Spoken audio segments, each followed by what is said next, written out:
Om Purnamadaha Purnamidam Purnat Purnamudachyate Purnasya Purnamadaya Purnamevavashishyate. Om Shanti Shanti Shanti.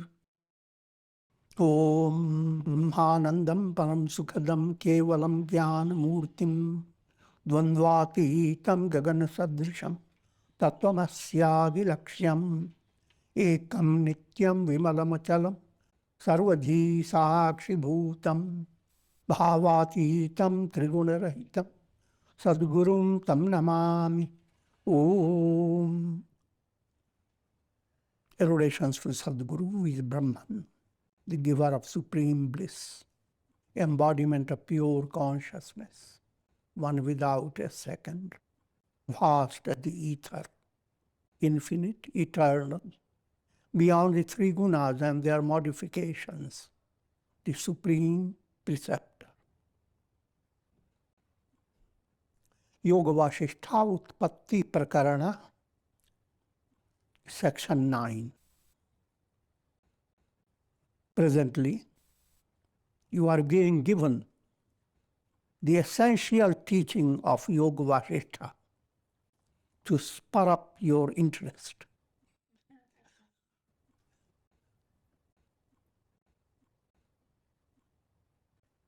And the essential teaching of Yoga Vasistha is the essential teaching of all the Vedas. Is the essential teaching of all religions, all sages and saints. This is a sublime ideal, and you learn to draw it into your heart, that ideal. In the beginning, in the terms of words, sometimes remember certain verses that inspire you. Put into another stage in the form of your understanding. Another stage in the form of your feeling. And all this you are doing, still you are just hatched out of the egg.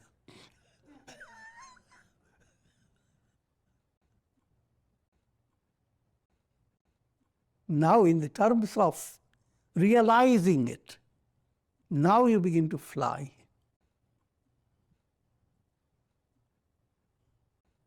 I will not build up too many descriptions, but let me go on with it. Yasman no dvijate loko lokan no dvijate chaya harshamarsha bhayon mukta sa Jeevan Mukta uchyate. Who is a Jeevan Mukta? Jeevan Mukta is your goal. To attain liberation while you live. And therefore, you never come back.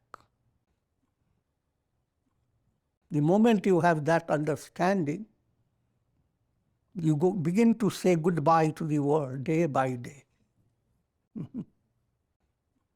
Until the climax goodbye, never to come again. Punarbhava darshanam. Never do I see again this world process. That's the, I've quoted from the Bhagavad Puran. Now, coming to this verse I have recited, he who does not strike fear in the heart of others, in turn, others can't strike fear in his heart. That state of development, that's the goal. Until you reach the goal, you are never whole.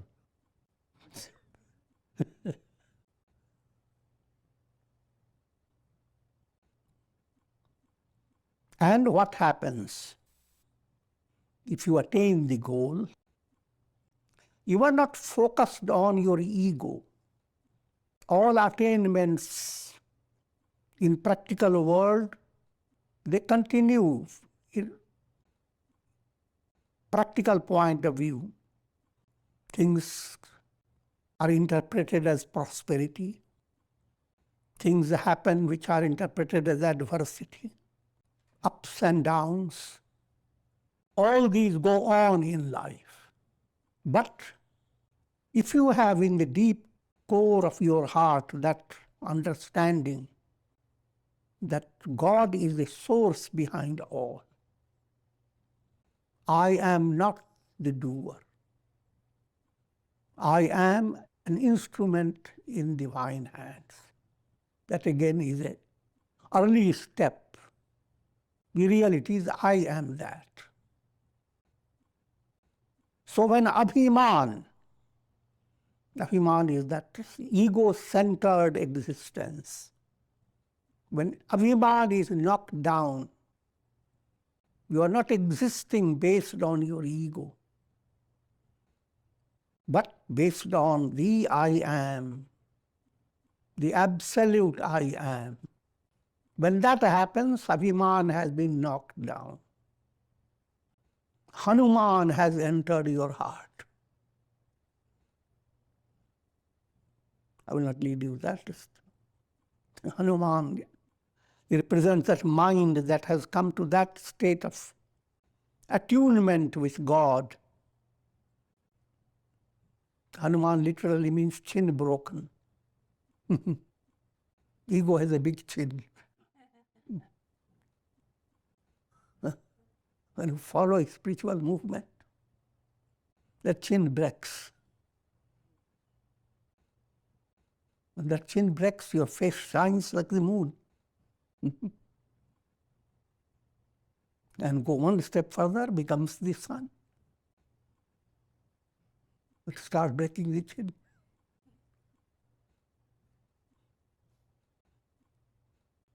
Led by Abhiman, one experiences harsh.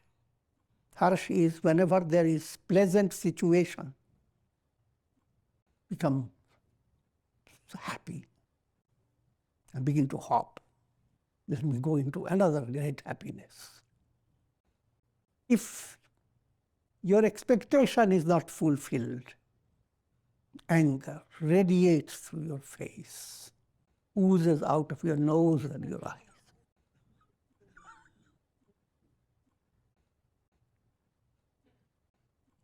You shake up your entire nervous system.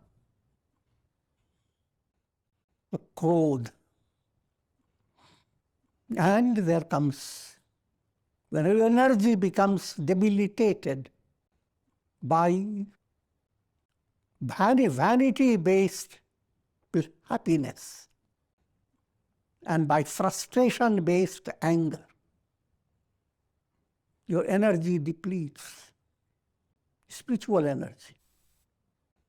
And then you live a life with increasing insecurity and fear. So Harsh, Krodha and Bhaya have their source in Abhiman, ego-based identity. That Abhiman has also three modes. If it is Tamasic, lot of tamas, your Abhiman matches with Kumbhakarna.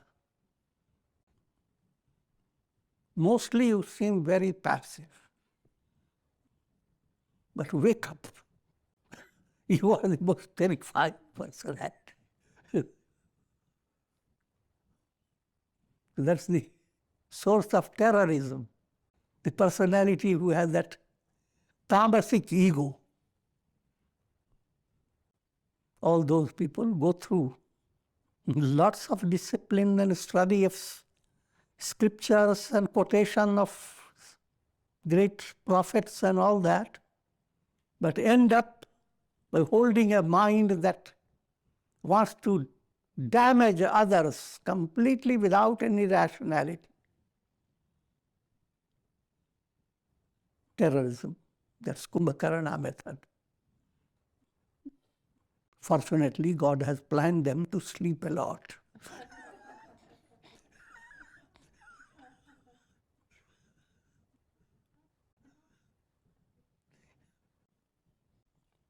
The Rajasic ego is like Ravana, that has 10 heads. any prospect comes or any situation you have to face, you get 10 interpretations. Not one head, 10 heads bring their voice. And you may develop the idea, how happy am I? I have 10 great counselors.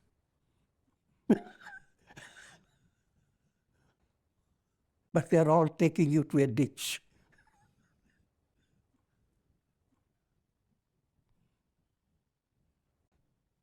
Sattvic ego is like Vibhishana. So goes on working for Ravana until there comes a time he switches. He's kicked out. And if that switch occurs, ego becoming sattvic, and then suddenly that understanding develops that Rama, God, is the reality, the source of all that is. And let me surrender to God. When that ego becoming sattvic comes to a stage of self-effacement, then you have attained perfection. Shanta sansara kalana kalavanapi nishkalaha yasachittopi nishchitta sa Jeevan Mukta uchyate. He who is not deluded by the apparent reality of the world. The world doesn't have the reality. It is apparent reality.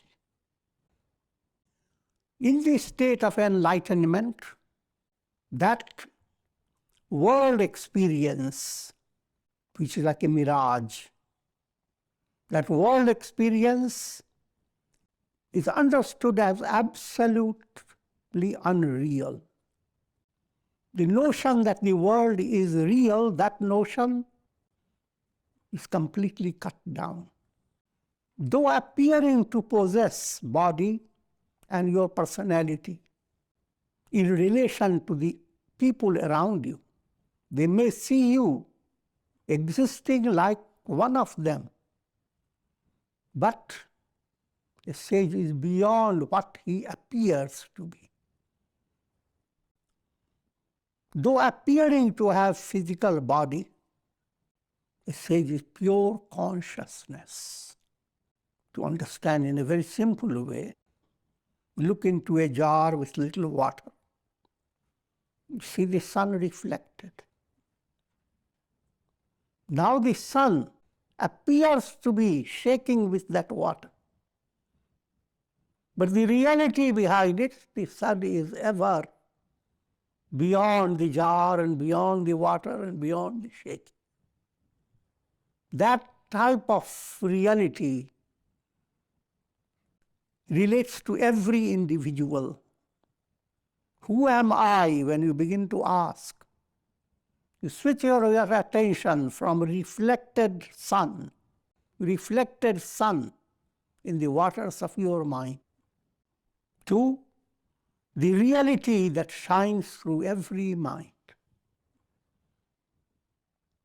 Taking unreal as real, that's a big problem. And another point I'm going to detail on, Shantavansara Kalana Nishkala. The self is absolutely free of the various changes that every soul experiences through lifetime. There are 16 points you have to touch upon to understand life's range.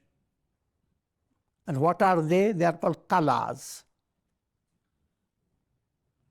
First and foremost kala is prana. You come with life. If life is not there, forget about all the kalas.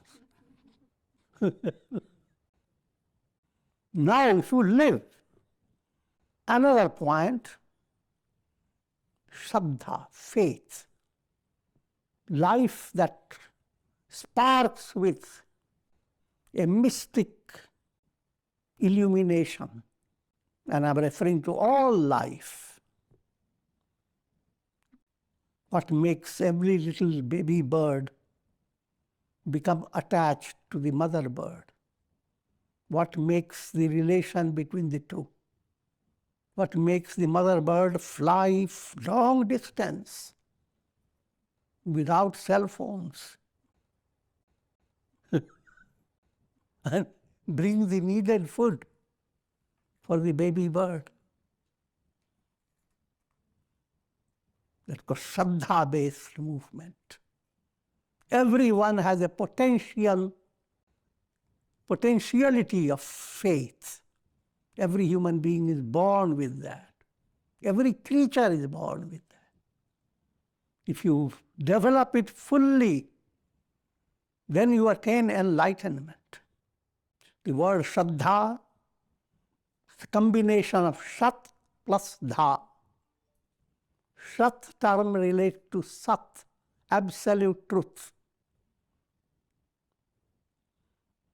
And when your intellect, instead of intellectualizing it, holds it, that's called Shraddha. When you intellectualize it, then that is not Shraddha. You can let me explain to you. When you have Shraddha, you are holding higher wisdom without having the ability to explain all that. You will have to read big books to explain it. But you begin to hold that. And as you advance, you allow your intellect to develop and appreciate that faith that is within your own heart. You are not contradicting it. Your intellectual movement is simply revealing the truth of your heart, what you have already grasped. To figure that out. Every human, that makes humanity not easy to understand. It applies with every individual. If faith-based existence in you is highly advanced, you may appear in the company of intellectuals as a dullwit. They ask you, how many light years are away from that star? So I don't know it. A nitwit. I'm joking.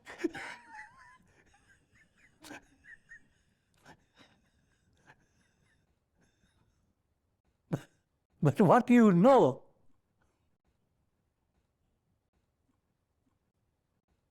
that can touch the heart of others, can allow your life to blossom.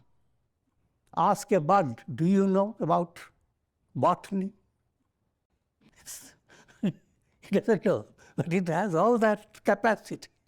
It's going to spread its petals and waft its fragrance.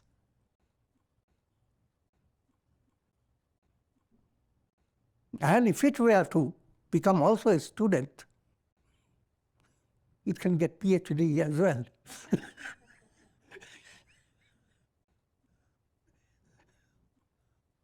I'm trying to understand the faith-based understanding. That comes first.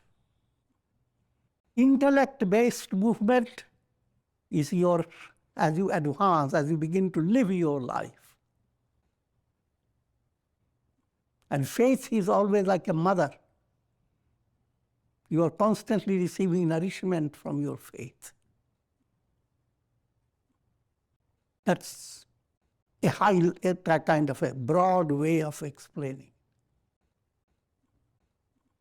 If with all your intellectual knowledge, If you lack faith, then you are not really advanced in spirituality. It is faith that moves mountains, not your intellect.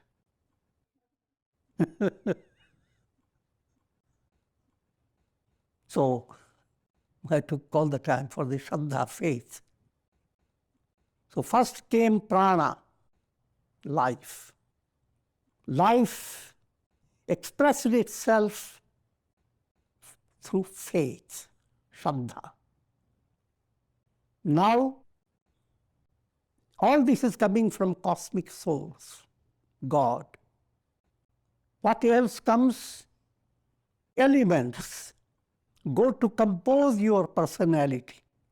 Akasha, ether element, air element, Vayu, fire element, described as Jyoti, water element, Apa, earth element, Prithvi. Then comes Indriyas. Indriyas are mind and senses. But here in this, senses come first. Indriyas are here restricted only to the interpretation of senses. And then comes mind, mana. And mind is fourfold: intellect, ego, chitta, unconscious, and mind, normal manas. And another point, annam. You have all these ingredients, but you don't have food. Nourishment again comes in for different purpose, different stages. Nourishment for your body, nourishment for your mind, nourishment for your heart. All is called ahar, ahara shuddhau sattva shuddhi. And move further. If you have proper ahar, proper food, there comes virya, your vital potentiality. That potentiality enables you to do tapa, austerity. Children are born with that potential energy, but they have to grow. And when they grow, they do all the disciplines. So on the basis of nourishment, you develop that strength, and that strength allows you to do austerity. And in order to be successful in austerity, you are given a mantra. And that has led you to a right course of activity, karma. Karma places you in a loka. You can be more in the physical plane, more in the subtler plane of sentiments, or you can be more in the plane of intellect. What type of loka, that depends. And ultimately, you leave all this behind when you die. All this process has gone on, having enjoyed your loka. What you leave behind is a name,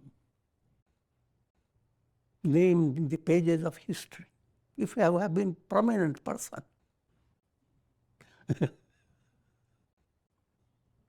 If you count all these, there become 16 points. Every soul, whether you attain enlightenment or not, goes through all these 16. If you got enlightenment, then come to the understanding. Your ahar, the food you eat, becomes highly sattvic. Sattvic food for physical, sattvic food for your mind, sattvic food for your heart.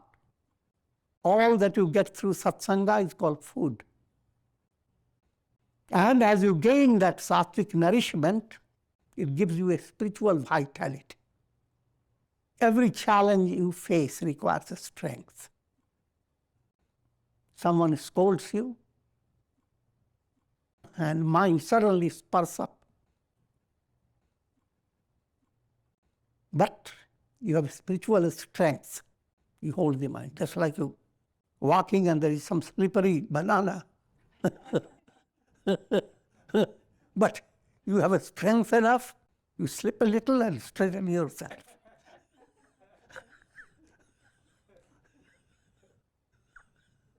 So strength is needed. So now that the strength is further channelized for a purpose, that's what, led by your own karma, you figure out how you should utilize your strength. Everyone is involved that way. But the spiritual aspirant becomes involved in a special way. What type of austerity he must do so that he can experience samadhi and ascend the spiritual ladder. Austerity, to become more effective, you need a mantra. Here mantra term is a broad term. Mantra means a technology, a technique. You have all the energy, now your mind says, if I put myself to be a computer expert, I will succeed. That becomes your mantra. Or if I do a business, focused on spirituality, let me do the mantra for attaining devotion, bhakti. Allow bhakti to lead me to jnana, knowledge. Try to understand, I'm giving you a very broad picture. Even negative people are doing their austerity in a negative way. Either you move with plus or you move with minus.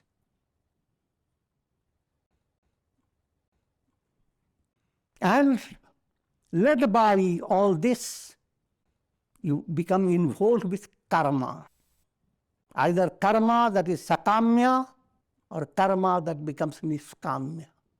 Karma that purifies the heart leads you to goal. Or karma that gives you embodiments.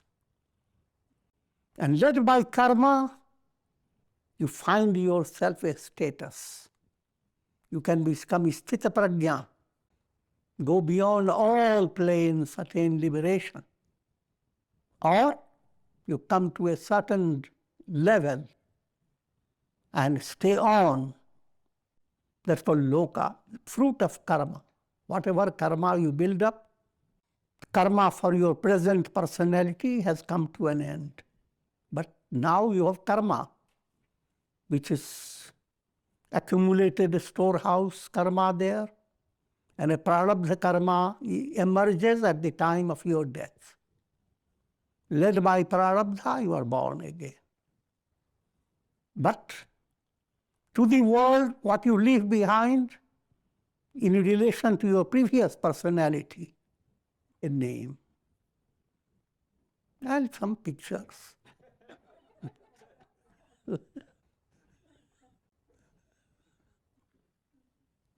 If you have been enlightened, then also you leave behind a name.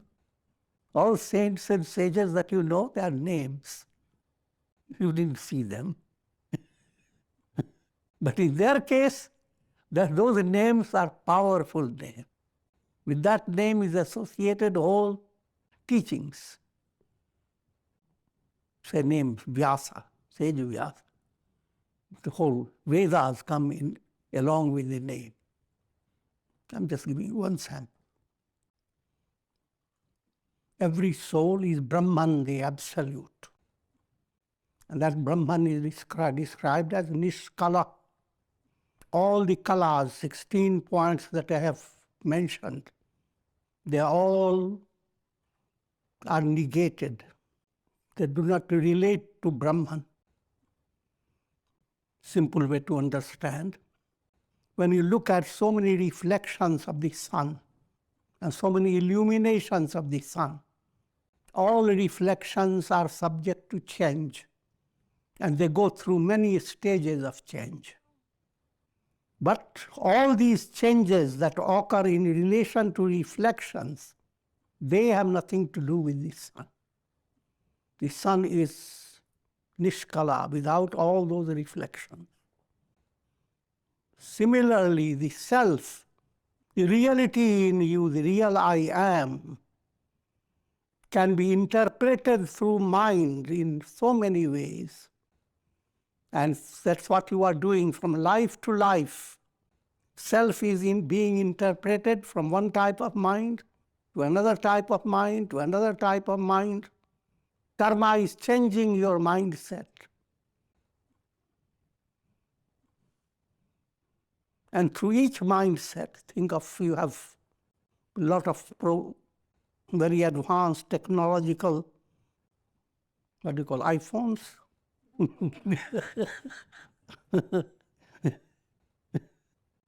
This is a Vedantic iPhone. Every soul in every life gets an iPhone. No matter how great the iPhone, all the knowledge coming through the iPhone moves away. Though handling all practical realities like any normal person, a sage is not gripped by tapa. Tapa is misery. And but everybody knows misery, so it doesn't need explanation, but just to give you more idea about it. Three tapas, three miseries. Physical, you come to embodiment, you're not only worried just about your body and your relatives, you're also worried about the place you live in. What is going to happen to Miami? What's happening to Hawaii?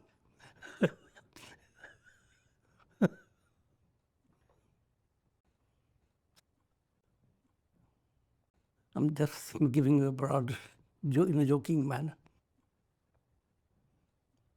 And then the act of God. Many things you don't know, how the stars are moving, and what strange planetary condition can come that can damage the earth. Many times it has happened. And the earth itself is Vyarth. Vyarth simply means transient. Put it in a more simple way, subjective trouble coming from your body and mind. Objective trouble coming from outside sources. An act of God. You live through all this, that's called tap. And if you develop spiritual movement to recognize who am I, then all this tap, instead of hurting you, nourishes you. And you emerge free of tap. If you begin to do that, the term is pratap. How much you have faced and triumphed over it. You are a pratapi. A person equipped with valor, glory, greatness. The Sanskrit term pratap. Now, the glory of attainment, human mind has not, people do describe Jeevan Mukti, but the mind doesn't get it completely. And of course, that's normal. Mind will get it only when you are in the state of experiencing it. But you can have glimpses of what you are going to experience. People who are going to the Himalayan heights, they begin to see the glimpses of the high summit. That's where I have to go. That's shining some Kailasha Mount. Without going through all that, let me give you a highly poetic description of the experience of enlightened sage. Suryo bhutva pratapati Vishnu pati jagadjayam rudra sarvan sangharati sargan srijati padmajaha. He becomes the sun and gives light, energy to the earth. And countless souls, jivas, who does it? The self. An enlightened one is the self. Every reflected sun in any jar of water, when you begin to describe its source, that source is one and the same. And when you come to the source level, then all the reflections are the expressions of oneself. So if you come to realize, I am the soul, I am the self, then you are Vishnu, sustaining the world. You are Rudra, bringing the world to destruction. Whenever we call destruction and sustaining, people get agitated. But three things go on all the time: creation, sustenance, and destruction. Put a seed down, sprout starts coming. Creation. Now, nature sustains an atmosphere so nothing can affect the sprout. Called sustenance, supporting it. Now, negative factors are being broken away as the sprout begins to grow. And even in its own body, old cells must move away. Destruction. So all the three are going on always. So do not spark up unnecessarily.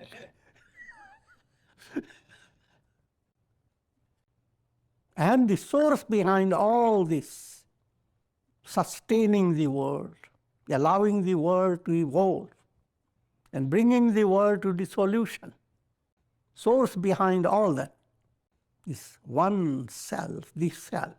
That's the self you realize, not a different self.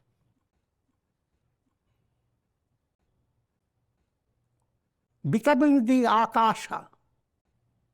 Akasha is translated as the ether element, but in a profound way to understand, Akasha has three aspects. Physical Akasha, physical space. All practical realities require physical space. Otherwise, all your tours and trips will not be possible. Physical space. And then you have psychological, mystic space. A space where your feelings operate.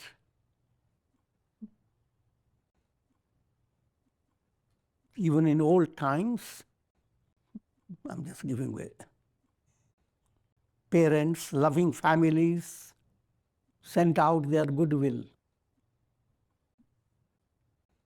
Your son or daughter is going far away. Say, oh, my child, I will be with you. Don't feel separate. What space is that you are talking about? That space, subtler. Physical space doesn't obstruct it. And come to another space, that absolute space. That's called Chidakash. Absolute space gives room for layers of illusions. So the absolute space called Chidakash That space becomes Chitta-akash, where thoughts and emotions create their own space. And thirdly, Bhuta-akash, the practical world reality. So, that very self becomes the threefold Akasha and gives support to sages, gods, human beings, demons, becoming the earth. That self sustains karmic process of every soul. If you don't have earth, you are born and as a human being, always need earth to support you, earth to nourish you. And who becomes the earth to support you? Same self.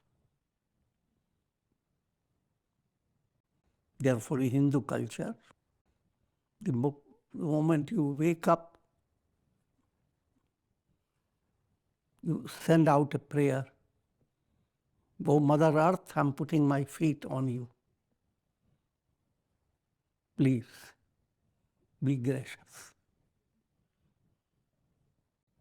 And it is that self that manifests in the form of all vegetations, creepers, trees, bushes, grass, all vegetation.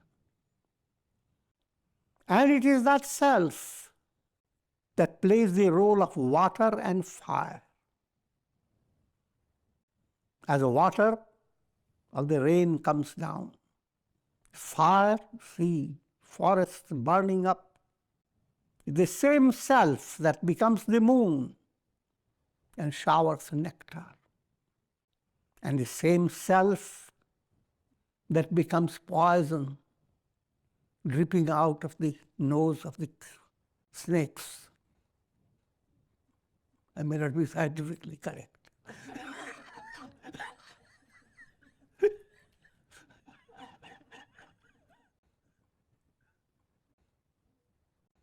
For the fangs of the snake, I'm joking.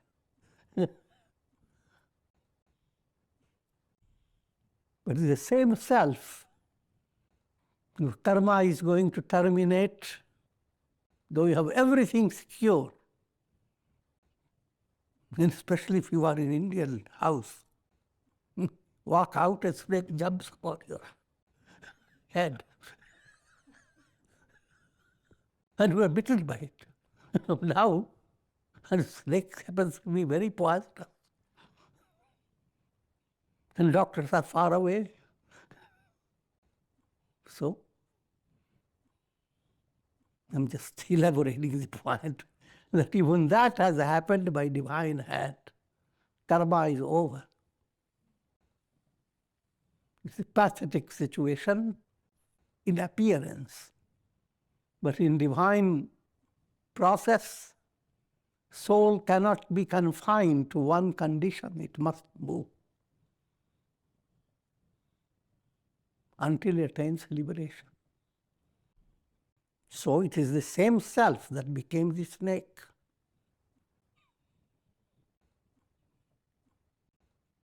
The same self that becomes the light emanating from the sun.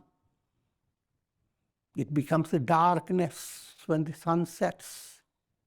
The same self expands in the form of space, vacuity of the space, nothing but just a spaciousness. On the other hand, the same self becomes rocky mountains. It is the self that has become the earth, and it is the self that has decked the earth with ocean and rivers. Vasistha says, what more can I say? All that was in the past, all that was, all that is in the present, all that will be in future. All this is this self. So, when you come to have the grip, I am the self, you must realize you have become all, Purnam. If you have understood it well, you will let me ask you, what else can we do then? We attain enlightenment. What should I do?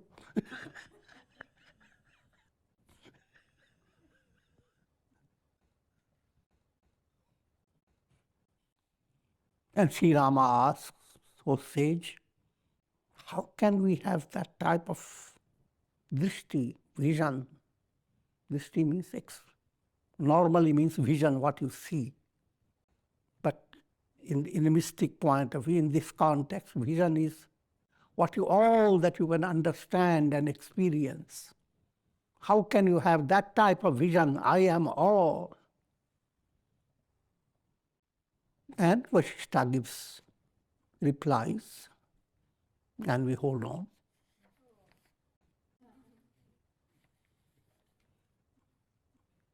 Om Purnamadaha Purnamidam Purnat Purnamudachyate Purnasya Purnamadaya Purnameva Vasishyate. Om Shanti Shanti Shanti.